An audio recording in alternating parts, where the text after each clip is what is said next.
You guys getting tired of cosmic beings? Let's get it. Perpetua was actually a super celestial, an agent of the source, sent to birth a new multiverse, that's right, multiverse, within the greater Omniverse. She created the original version of the current DC multiverse as well as her three sons, Alpheus, Mar-Novu, and Mobius, you know, the monitors and stuff, AntiMonitor, the higher dimensional beings. You remember the guy that caused the Crisis on Infinite Earth? Yes, that's right, the AntiMonitor. Over-Monitor and AntiMonitor. She ended up going rogue, turning her creation from justice towards doom. She created her own army of powerful beings that she could use to rebel against the judges of the source. Her plans was stopped by her sons, who alerted the judges, and the source wall was created to seal Perpetua, her multiverse being remade without her taint.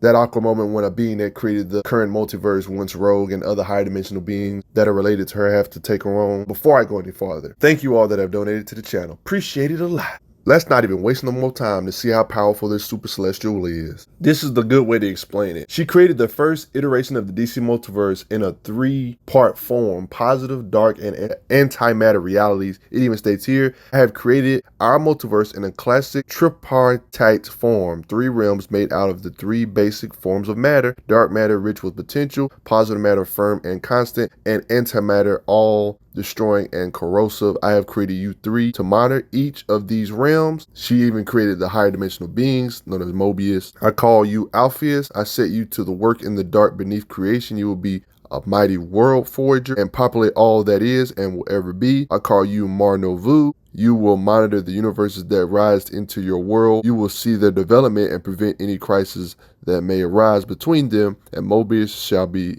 his opposite, an anti-monitor. You will guard the boundaries of creation, them free of life. Yep, she is the mother of these higher, ridiculously powerful beings. Abstract. More lore for you right here. Soon these realms will be populated with universes of variant life. You will be brothers to all of creation. You will see their glories and their failures. I have woven together this place with 7 energies entrusted to me. One oversees emotions in full and vibrant rainbow spectrum. I promise you will feel many things in your long lives. I don't even want to get to this battlefield with Wonder Woman. Yeah, I brought up, I have a video about Wonder Woman when she was powered up like this with crisis energy, one of the energies she wields, but I'm gonna get to that in a second. Perpetua is a part of the Hands, whose purpose is to fill the void with multiverses under the source's instructions. It states here, Perpetua, her species, the Hands, are on their way here to erase this universe because we dared to want more unless I will kill them first. And yeah, it's literally shown here. She held the entire cosmic structure of the multiverse in her hands. This is like the beginning stages of the multiverse she would end up creating. This is kind of more proof that they're higher dimensional beings. It shows here Perpetua creates her sons by rendering them from the overvoid. It even states here 20 billion years ago, the 6th dimension, a higher dimensional space, by the way. So it shows her, can you hear me? Yes. Who are we? Who are you? He created the AntiMonitor, Mobius, the World Forger, and the Monitor. You are the first beings, the first children of a new realm of existence, rent from the overvoid into flesh. I am your mother, Perpetua. Yeah, the fact that she can create beings like this lets you know what her true level of power is. When Perpetua was released, she released so much burst of energy, it was similar to the Big Bang that would expand an infinite expanding universe. Here's a clearer image of it right here, proof of it. You're probably wondering, what the heck do I mean released? Yes, she was contained into the source wall. It was stated here, the light is blinding. For a microsecond, Brainiac thinks that this must have been what it was like at the Big Bang, when a pin drop of matter expanded with an unspeakable force of energy into an infinite expanding universes. But the energy swirls and hardens into shape, eyes burning with the power of creation.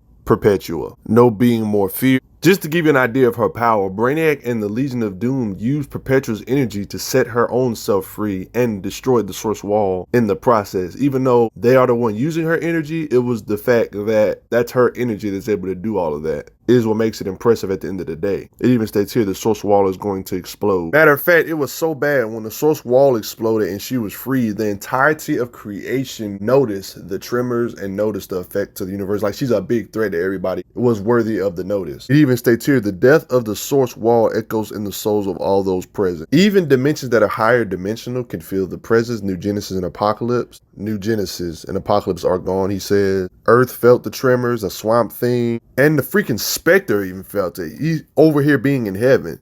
In the House of Heroes, different alternate realities. Black Superman, Aqua Lady. As you can see here, that was their plan all along. Your plan worked, Brainiac. Lex and Brainiac, doggone it. Obviously, she can destroy entire universes like Earth 19, alternate reality universes. She can corrupt. It states here, with each universe she corrupts or destroys, you can feel the balance tipping, implying that she can destroy more than one universe, obviously, right? Darkest Night event, yeah, the big Batman Who Laughs, it was crazy. She literally can grab entire planets, grow to whatever size she wants to, and literally through one of the planets, like Earth 44, for example, at ridiculous high speeds. And you can just throw planets throughout the multiverse at high speed, like ridiculous. Perpetua even had Hypertime within her grasp and created technologies capable to stabilize it, so it's kind of like an intelligence feats. I mean, god dang, she should be intelligent. Hypertime was created by the World Forger, a being that she also created, showing how powerful she is. Kind of anything he can do, she should technically be able to do better or something like that, or one of that sort. Hypertime is a web of time streams outside of the multiverse. It is consisted of an infinite number of realities that continually diverge and converge, where they overlap and circle back to connect to each other. Thus, everything and anything that could be imagined existed. It was described as the cosmic flow of timelines and histories that govern reality. Think about you right now, right? There's a reality out there where you turn left right now, then there's another reality where you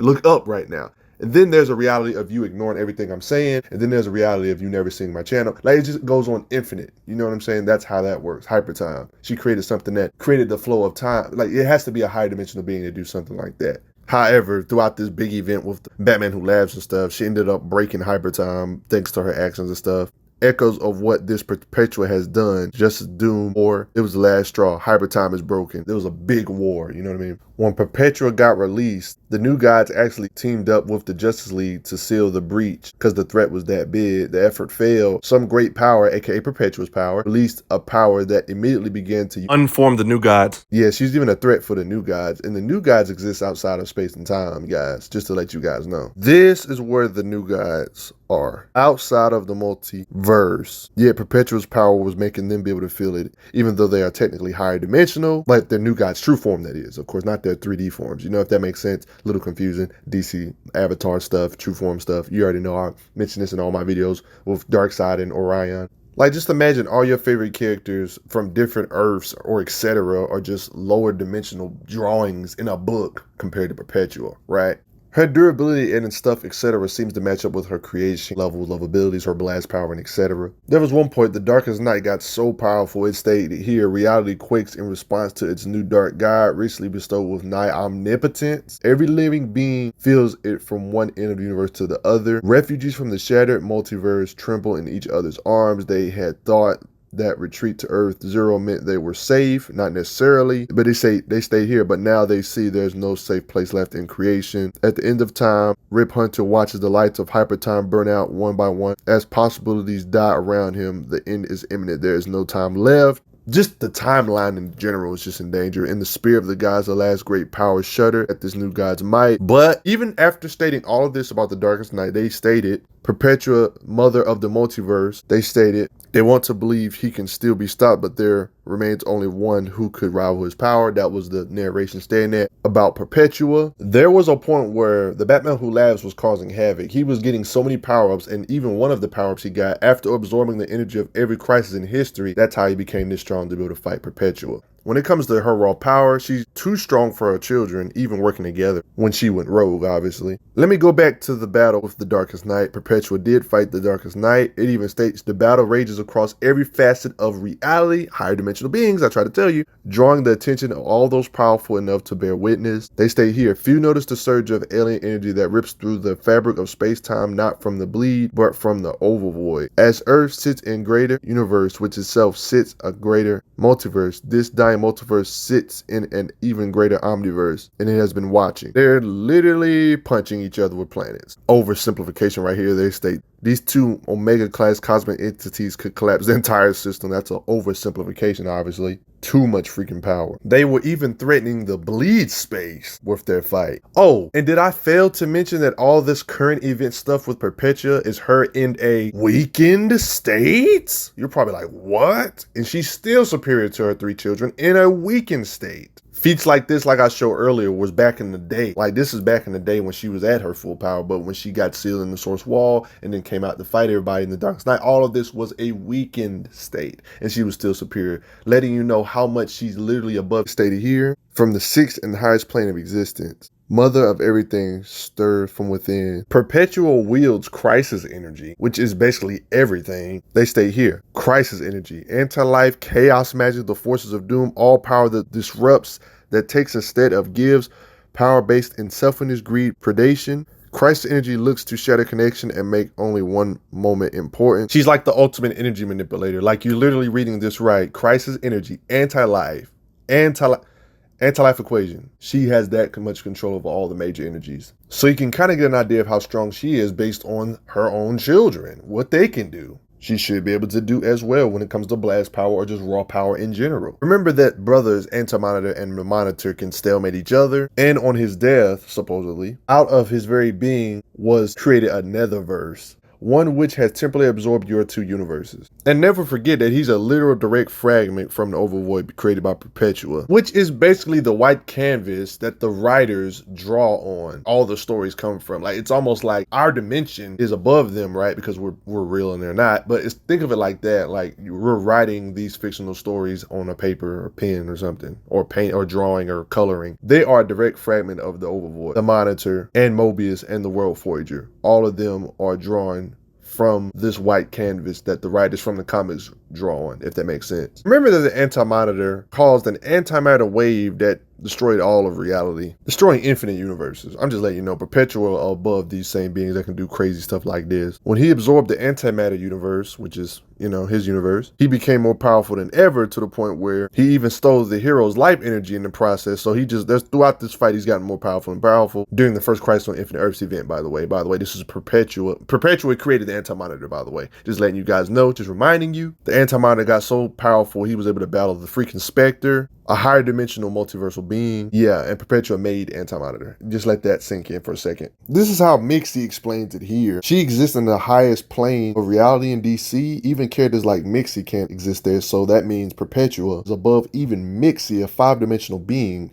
There's only 4 beings they stated that can exist in this space, and Perpetua is one of them. The other ones are Monitor, the AntiMonitor, the World Forager, and Perpetua, the ones that started it all. The Multiverse's control room, a realm for things beyond the imagination of almost all living things. A realm of the impossible where the multiverse was designed and set in motion, like the multiverse's penthouse. Mixie is so goofy when it comes to the multiverse. He's using the map that I always use, by the way, as well. Behold, the multiverse, as you live it, puny heads exist in 4 dimensions. Now add imagination, which exists outside of time and space. Yeah, she's above time and space. A higher dimensional being. They even explain here the supposed deaths of any of these cosmic celestials, like Perpetua, AntiMonitor, or even Monitor. They just resurrect here. So if you see Mobius get killed 3-dimensional world, then he just gets resurrected in the 6th dimension. Like, these guys have resurrection and they can't really be permanently killed because they're higher dimensional beings. It states here, when they're destroyed, they sometimes reform there as the World Forager likely did after their battle with Dark, you know, so these beings don't just permanently die, you know what I'm saying? Now, let me tackle the elephant in the room before people that want to debunk this right here. Well, remember, like I said earlier, all this stuff that all the major fights you've seen her fighting Darkest Night, all of this is in her diminished, weakened, let me say it again, weakened state. But in her prime, she's way above the higher dimensional, her true self being able to hold the multiverse in the palm of her hands, creating stuff from the overvoid, stuff like that. Debunk time. Not only can create, she can destroy, so debunk that. Oh, she can just create. No, that's BS. It even states here, all but a fraction of my power has been returned to me. People try to use this as a low showing. It literally contradicts her lore of literally being able to create a multiverse worth of stuff for her not to be able to blast away a universe. I perceive this like she just doesn't have the energy at the moment, thanks to being trapped in the source for so long, to utilize what power she does have. As far as having the raw power in her to blast away multiple universes, I feel like that's a no-brainer. Of course she can do it. She just hasn't utilized her power in that degree in such a long time that she needs time to build her way up to that again, even though she already has the power, if that makes sense. Think of it like a basketball player that hasn't played basketball in a while. He still technically has the skills, but he just got to do a couple warm-up shots first. He needs to get in the gym for a couple days to rebuild himself up, even though he got the skills in himself. You know what I mean? If that makes sense. It was even stated that it's been eons since she wielded such power like this. This is implying that eons ago, during her prime, she was way above these levels, aka weakened state. Even this scan I showed earlier, she's stronger than her children even though her full strength is not returned. It states here, you lack your full strength, mother. You have been locked away in the source wall for an eternity. We have lived in this multiverse for billions of years. For anybody trying to say, oh, she ain't that powerful, she's only 6D at best. No, the 6-dimensional thing that they've been explaining in this new lore of DC isn't exactly what you think. Imaginary Axis, good YouTube channel by the way, asked the writer or Scott Snyder some questions about the cosmology of DC, and I thought they answered the questions pretty well. I'm just let you guys hear a little snippet of it. Can we talk about the 6th dimension for a minute, as a matter of fact? Sure. It's this multiversal penthouse like thing at the top of the map that you created where sort of some of the most powerful entities in existence sort of coordinate things. Modern string theory suggests there are actually 11 dimensions to reality. That's the magic number needed to sort of unify physics. And DC's stated that they have countless dimensions in the past, yes, each one housing entities that transcend the previous worlds like infinitely stronger gods. But your 6th dimension is actually different, right? That's what I took from it. It's not a physics-based spatial dimension. It's more like an administrative layer that oversees everything below. I believe in those, multiple dimensions, 11 dimensions. Imaginary Axis actually confirmed there was a reason behind being able to pick off universes one by one, and there was actually context that people ain't paying attention to. I did have one question about a plot point involving Perpetua. She's massively more powerful than these things that we've seen that can destroy entire multiverses, like with the snap of their fingers. So why is she picking off universes one by one? Surely she isn't doing it because she has to, right? In Death Metal, in Justice League, she hasn't reached her full power yet in Justice League, but something greatly weakened her. The power that she held for the moment that she fought the Wonder Woman in the League has been diminished, and we don't know why. So that's all part of the story, what happened and why she's not capable of just kind of blowing everything up and remaking it in one swoop. When she was full power, theoretically, she would have been able to do that, but we only saw that for the briefest period of time, and since then she's been reduced. That's the idea. Hope that answered your questions about why she was doing universe by universe. She was diminished. All that stuff was diminished, but at a time she could have just blew it all away at her peak of her power, right? All them crazy feats I showed you, she was mostly diminished. Of course, moments like this, she wasn't diminished. This is a brief segment of most of her feats, though. This is her at her peak. Most of the other feats I showed you in the video where she was diminished, right? Just think about this for a second. She was weakened and she was able to take on the Ultra Monitor. The 3 monitors put together, World Forger, AntiMonitor, and Monitor. They was only able to just hold her off still. In a weakened state, not at full power. This is what I was talking about, her 3 sons. Explained by Scott Snyder and Imaginary Axis themselves, they basically explain this. Just because they say 6th dimension doesn't mean she's necessarily only 6-dimensional. She's even higher than 6-dimensional. She has every power known to man, reality warping. It states here, planets from around her fingers, even sleep galaxies are born and die around her. Of course, she created force fields. She literally manhandled Brainiac, turned him into her throne. Let that sink in. Yeah, you're my minion, Brainiac. She corrupted Earth 3 along with other universes, if that makes sense. And by the way, she was behind every crisis ever in DC history. She's the reason why DC got all them retcons. She whispered in the minds of AntiMonitor, Parallax, Alexander Luthor Jr., Darkseid, and Barbados, merging them with desire, greed, and the idea to cause crises. It states here, and so Perpetua began to whisper in the mind of her son, the AntiMonitor, to set him on a path that would reshape all of existence. It states here, the AntiMonitor's actions collapsed the infinite multiverse into a singular universe reality stabilized for a time, but on the edge of existence at the source wall, a crack formed and Perpetua understood what she needed to do. She does the same thing to Parallax. She was able to whisper out through the multiverse into the ears of those powerful enough to shake the foundation of reality, and soon Parallax sought to rewrite history by traveling back to its start and recreating the multiverse. He failed, but his actions shook reality. Years later, survivors of the original multiverse sought to recreate it, succeeded. Darkseid attack rippled across the new multiverse and into Monitor space. Each time, heroes of the multiverse pushed back against the crisis. They were changed time and time again, but their core essence remained. All this was part of the source to be crumbled and ripped open. Perpetua was finally free. Remember that one of the energies she controls is anti-life. It can control a person's will and soul. It literally enslaves the soul. But for the most part, that's just about going to do it. I think you guys get the idea. She's she's a higher dimensional being. A being that you probably don't want to put in versus battles. But post your comments down below. Let me know what y'all think. Check out those playlists. Hit a like, please. Hit that like button. Respect Perpetua.